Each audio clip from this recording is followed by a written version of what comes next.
to the next episode of Publishing by the Numbers. This is episode 31, and it is the middle of May.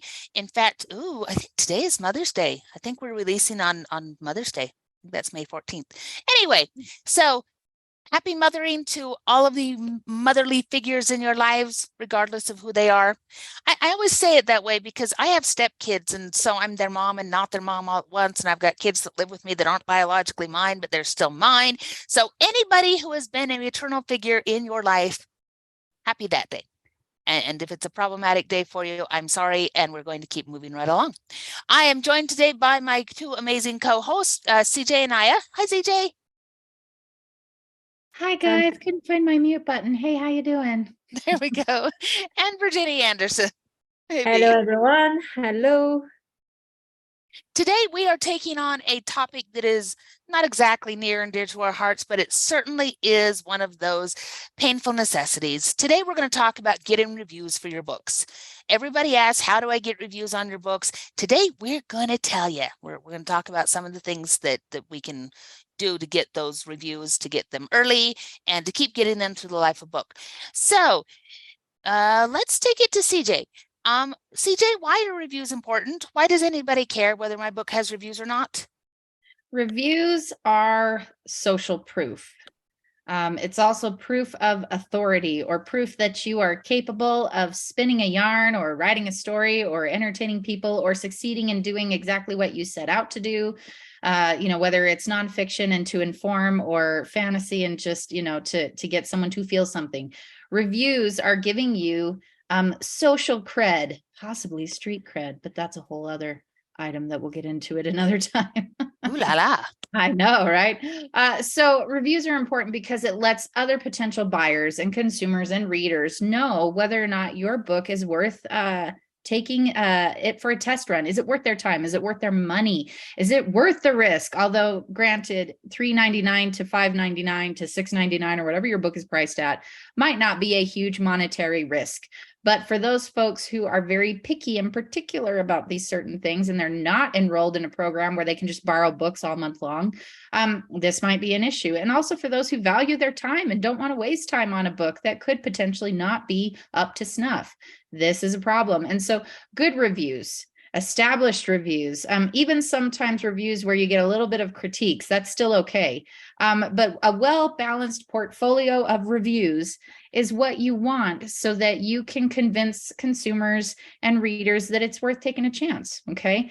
Another thing that I want to mention is that if you want to promote your book, if you want to have other people endorse your book.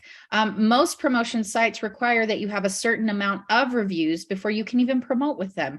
So reviews are important in that respect because those promotion sites are looking at your book and they're going, is this a good potential book for me to show to my subscribers?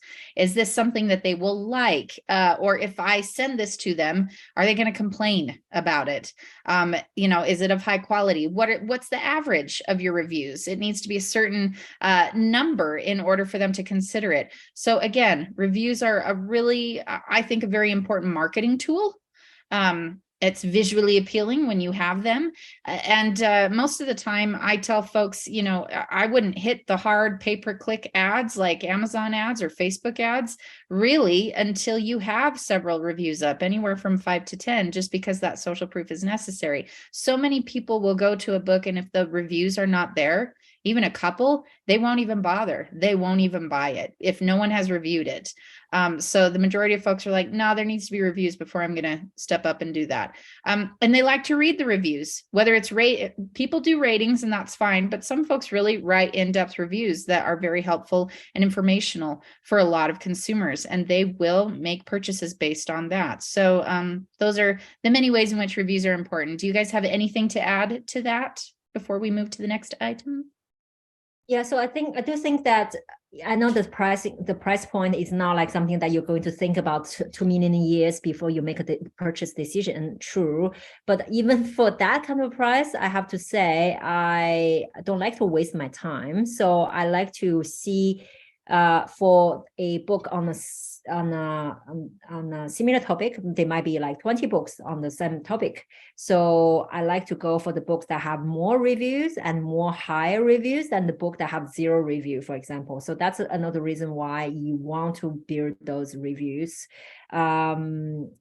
Fiction or non-fiction both apply. Like if I want to find a good spy book, you know, and I want to try some new authors, so I might not stick with the usual Tom Clancy and Ludlum. I want to try someone new, and I will look into the reviews, and then I will go for those ones who have actually a lot of reviews, good reviews, 4 stars and above, rather than people who have like no reviews or very few reviews. So yeah. All right, fantastic.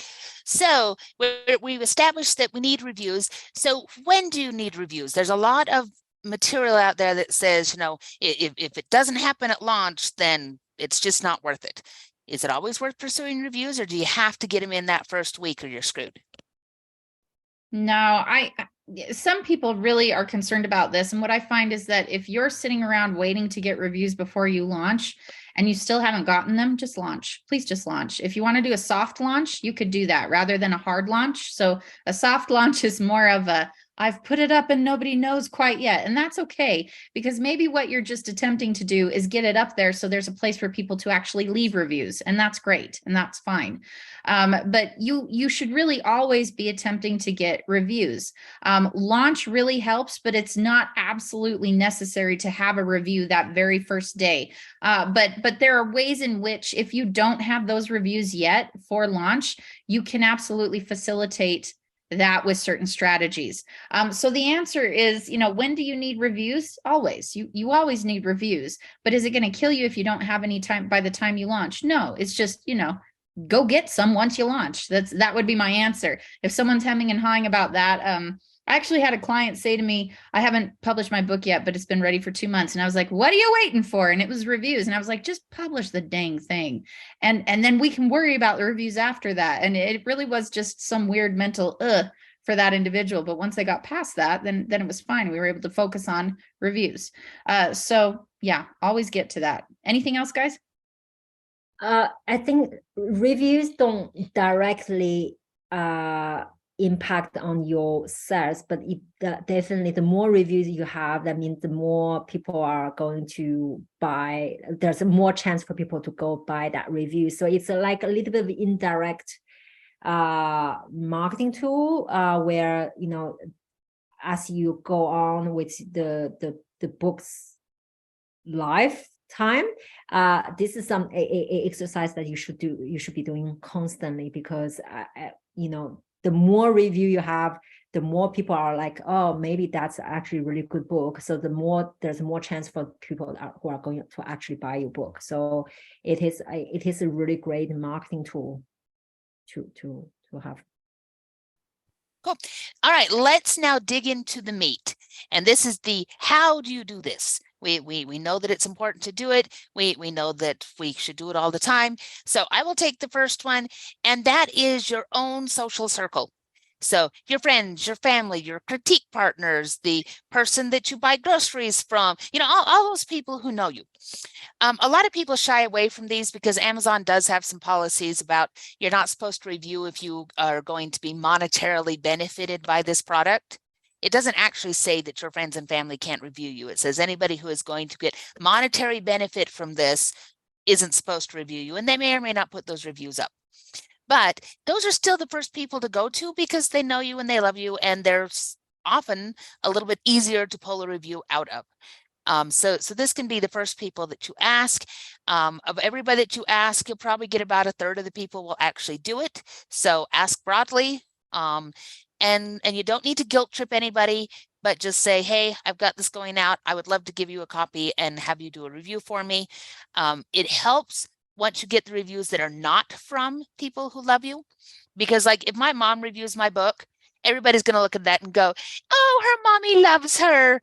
They're not necessarily going to think that, hey, this is a great book because her mom really likes the book. It's going to be, it's a great book because your mom loves you. or because your spouse doesn't want to sleep on the couch, or your partner, whomever doesn't want to sleep on the couch. So we do want to expand beyond that, but don't be afraid to start with the people that you know who are part of your journey. Let them be a part of your review journey too.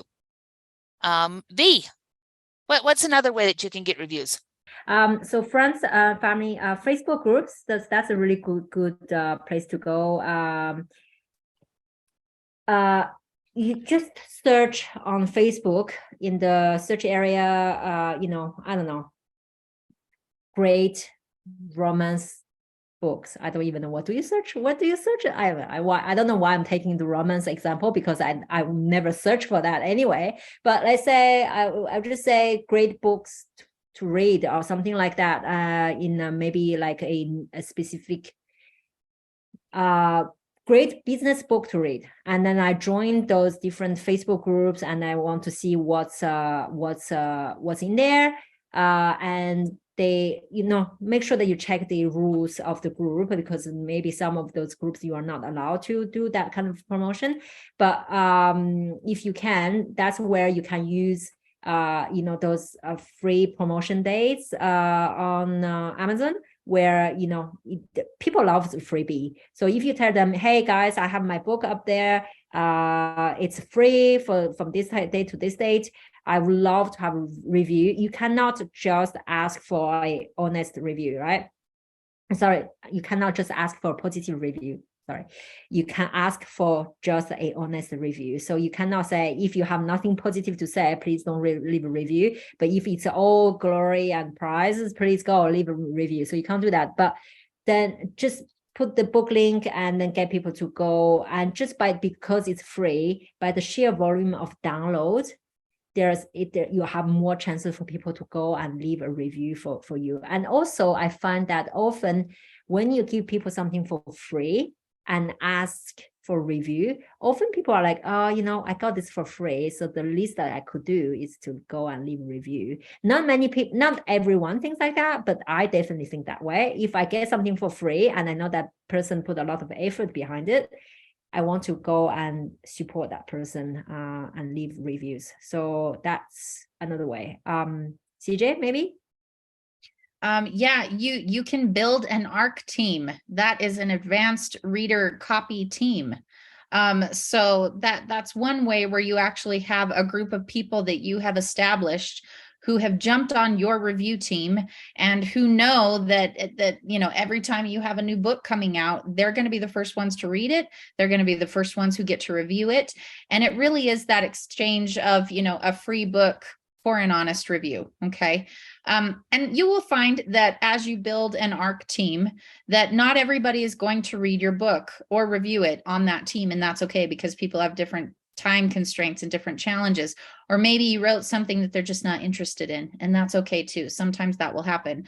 But if you can build that advanced review team, you will have that ready following there for you. And I know that next question is going to be, well, how exactly would I do that? I build that from my subscriber list. Anytime someone jumps on my newsletter, within the first 3 emails that they get from me, and this is an auto campaign that's just automatically sent to them, within usually it's the third email that I send them, I invite them to join a completely different newsletter list, which is the review team newsletter. Okay. And that they don't get many emails from me when they join that one.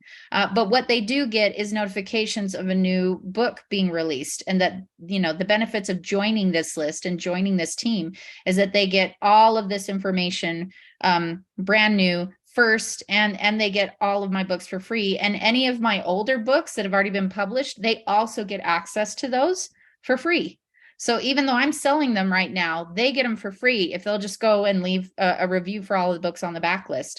So it's a really great way. It takes a little time to build it up, especially if you're building your subscriber list first. And generally speaking, I get about 20% of the people who join my subscriber list just for my author newsletter, about 20% of those folks who get that offer will then jump onto my review team. So lest you are worried that every single subscriber you have is then going to hop on your review team, it doesn't happen. Maybe about 20% of those folks will do it. But that is also a really great way to get reviews and to know that those folks are ready and in your camp to do it. I think you have also a button on your website where you can say join my ARC team as well. So that is true. I've got a little landing page there on my website that invites people to do that.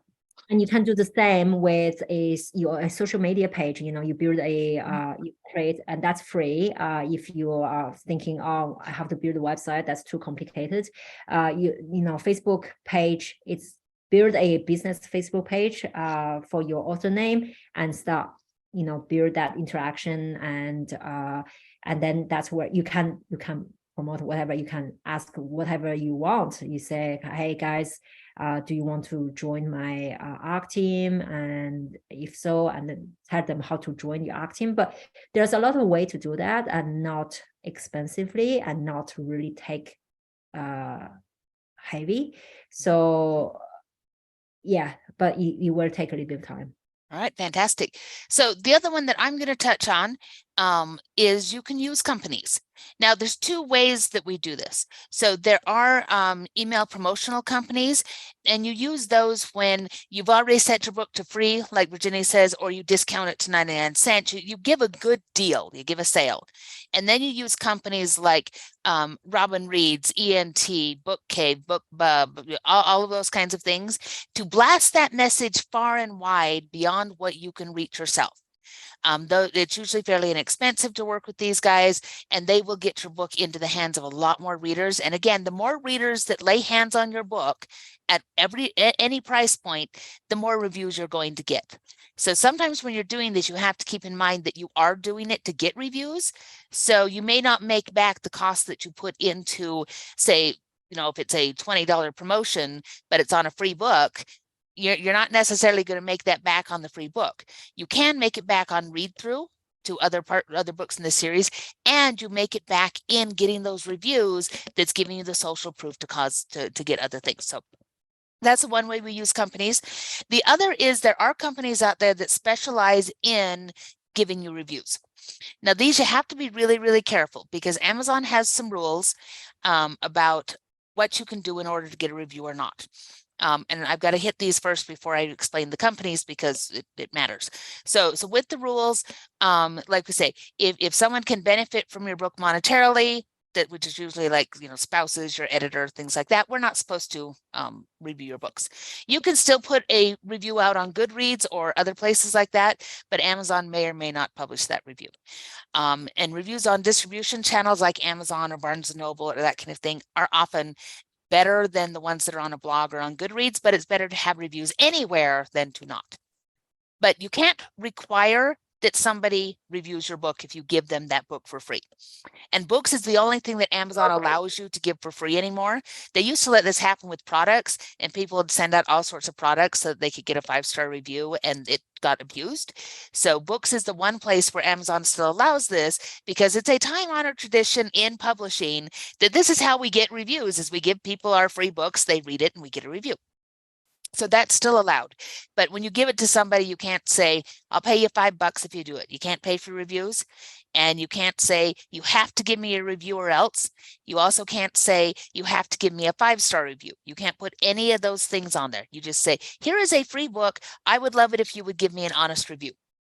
So now when it comes to the companies, the way they get around all those rules is that you are not paying them per review. So you don't say, I'm going to give you $50 and you're going to give me 10 5-star reviews. It doesn't work that way. What they can do is they can provide a space, and they can gather up people who say, I want to read and review books. I want to get free books, and I'm happy to review in exchange. And so they're just providing a place for you to post your book up, and you're paying for that hosting of the book.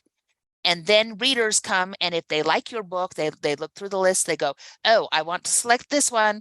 And then they promise that they will review it.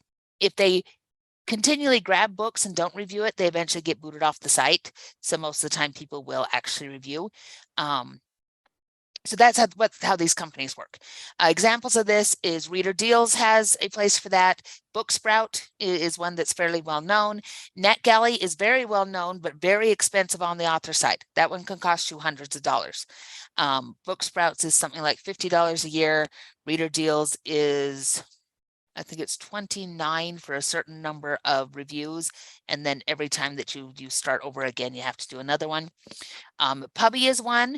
Puppy, you pay a monthly fee, and then you have to do what's called earning snaps, which means you go and review other people's books, which then puts your books in front of them to review.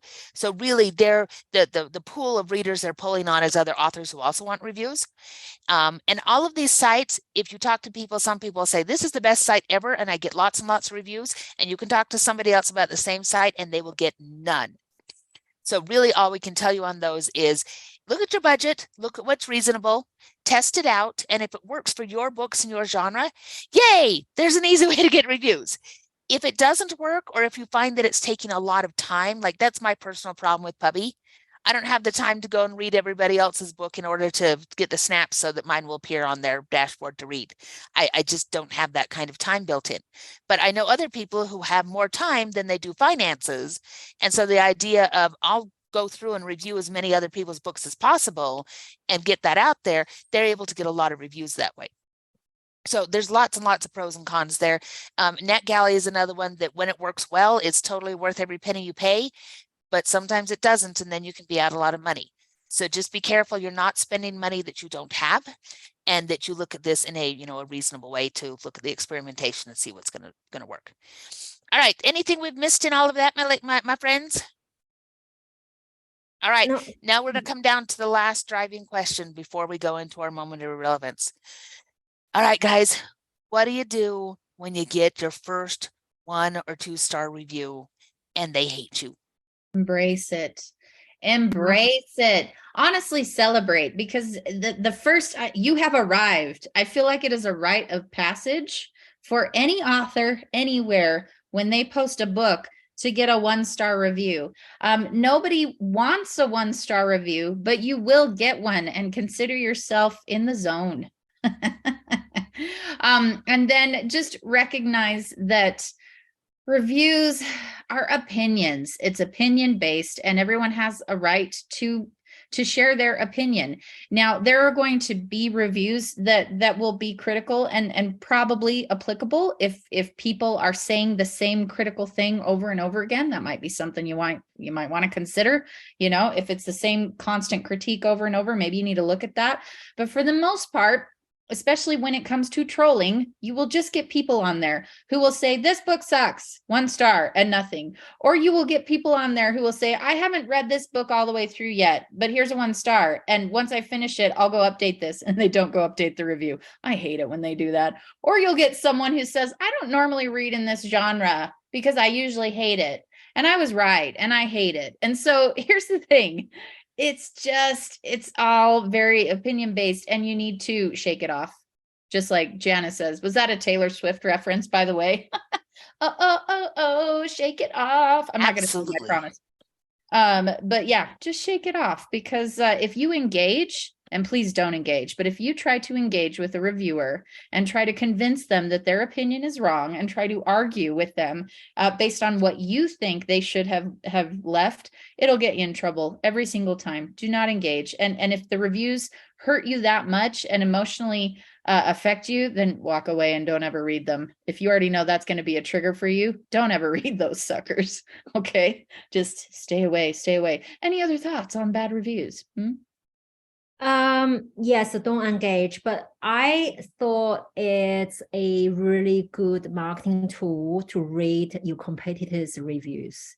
So especially these kind of 3 stars, that's where it's a little bit, it was okay, but, and then they might provide some constructive criticism that you can then use to perfect your own books. And then the 1 to 2 stars, it's like you can't really tell the difference between people are just trolls and people who are offering actual like constructive criticism. When you see something like 172 errors and still counting, please get this author an editor, and then you can see the similar kind of comments again and again and again. It's a good indication that this book is now being edited, and the quality that we mentioned on the last podcast, it's not there. So I would also go look at my competitors' reviews and use that as a learning tool and a marketing tool for my own books. Yeah, good point. Yep. And sometimes you can use a bad review as hysterical marketing. A friend of mine has a 2-star review that says, "This is not a Jimmy Dean sausage." and why and how this ended up on there, he has no idea. But it says, "This is not a Jimmy Dean sausage," and it's on a book for a weird Western, and there's chili involved in the book, and so he makes it into a, come and read the book that has chili but no Jimmy Dean sausages, or come and read the book that is not a Jimmy Dean sausage. Come and read the book that tastes better than a Jimmy Dean. I mean, there's ways you can take some of these, especially when they're funny, and occasionally 1 and 2 stars you can find a funny or an interesting twist on it that you can totally turn it into marketing. And you can say that's there. And, the ones that really hurt is when you've only got a couple of reviews up, because then you look at it and go, they pulled my average down. The only way you fight that is by getting more reviews. So go back to the grindstone, go back to the, what do I need to do to get this in more people's hands, to pull more reviews over? And those 1s and 2s, they will disappear under the slew of everything else that's amazing. All right.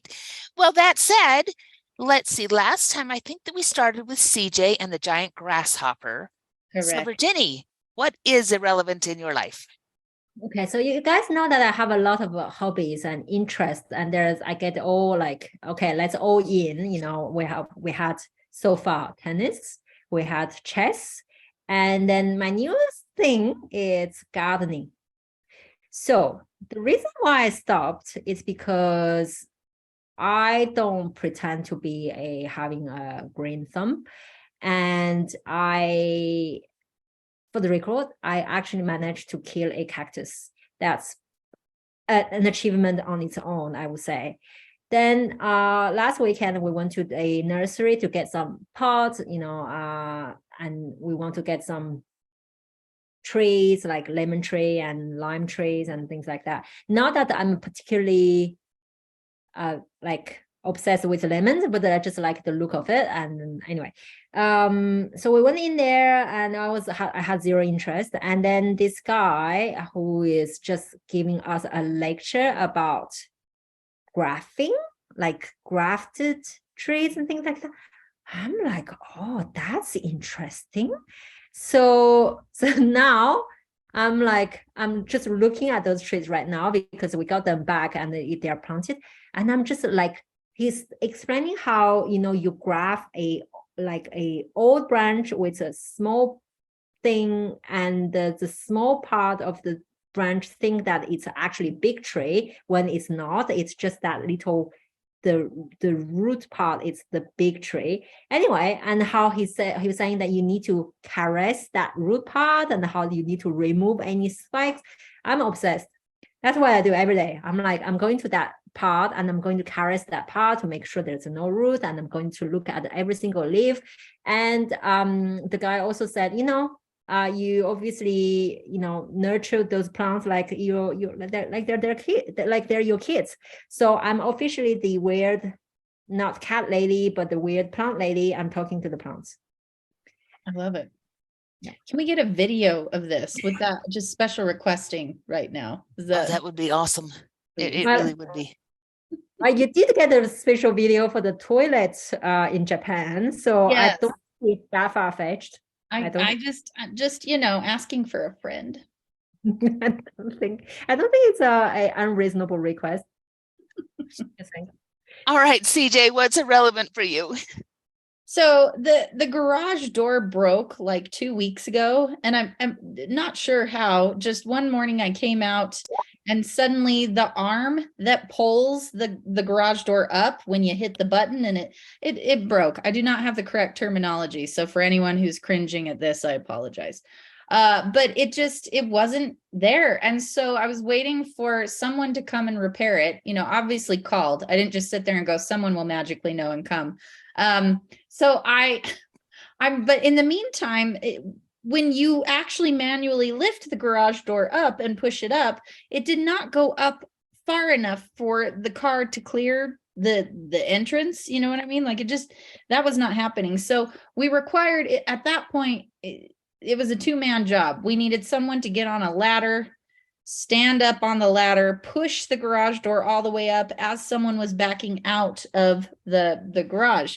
And what I have found is that these little inconveniences happening long term can super annoy you. And that, I mean, and it's clearly a first world problem. But it was a problem, and it was very, very annoying. And so now my garage door is finally fixed, and I have never appreciated more the beautiful sound when I push that garage door button of the door magically lifting. It really is magical, because no one, including myself, has to get the ladder and push the garage door all the way open and hold it there as someone backs it out of the garage. No more. So I'm just letting you know that was a struggle for the last 2 weeks. And just every time I was like, no, especially when you're late, you're running late. Last thing you want to do is run on a ladder, jump on it, push the garage door up like a moron. And there were so many construction workers in the area. So every time I did this, I felt like they all stopped what they were doing just to watch. For kicks and giggles, right? It was like, this is a good time for a lunch break. So they just sit there and quite literally sip their water while I'm, no one offered to help. We could hold that up for you. No, this was entertaining. And that was also a little weird. So that's all. Oh, too funny. I do see the entertaining factor. I would like have a video for that, but now it's fake. I should have taken, what I should have done was just filmed all the dudes sitting there watching me push the garage door open and hold it. Ridiculous. But my question is, why do you even bother to park inside of the garage? Can you not It's just so hot, V. It's like 100. Well, it's not 100 degrees, but it may as well be. It's still hot. Okay, anyway. Jenna, what about you?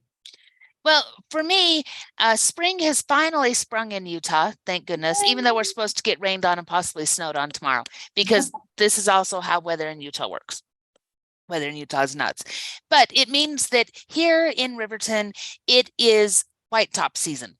And white top is this wonderful little plant. And as you look out over my grass, you just see this field of little waving white flowers. And it looks so beautiful, except it is a pernicious weed from hell. I hate this stuff. Everybody hates this stuff. It grows really well in our soil, and it has these roots that are big old tendrils, and they go out and they go down all the way to the other side of the planet. I am fairly sure that V has plants in her yard that are attached to the white top in my yard, because that is how this stuff grows. And I hate it because it's so beautiful out there, and yet none of it is what it's supposed to be. And it puts out pollen that makes me I'm dying of allergies here. I keep muting so that I can go, I'm not sick. I'm full of white top pollen. So our job over this weekend, if the rain stops long enough, is to get out there and mow the lawn and put the white top stuff down. And it doesn't really kill it. It just kind of makes it wither, and that makes us happy, because at least it's inconvenienced. But that is my thing. I have now engaged in my yearly battle with white top, and I will fight this from now until the first snow. And believe me, like, I have a raised garden bed. It is 2.5 feet tall. We put down soil, we put down rocks, we put down preen, which is an anti-emergent, all those kinds of things. Then we built the box on it, filled it full of soil. 2.5 feet up, and I have white top pushing up through the soil. It has come up through the rocks, the cloth, the preen, the everything else, and it is the most persistent stuff on the face of the planet. Wow. And I love the little white flowers, and yet everything else about it makes me nuts. So wish me luck. I'm going to war. This is actually a really good reflection of life.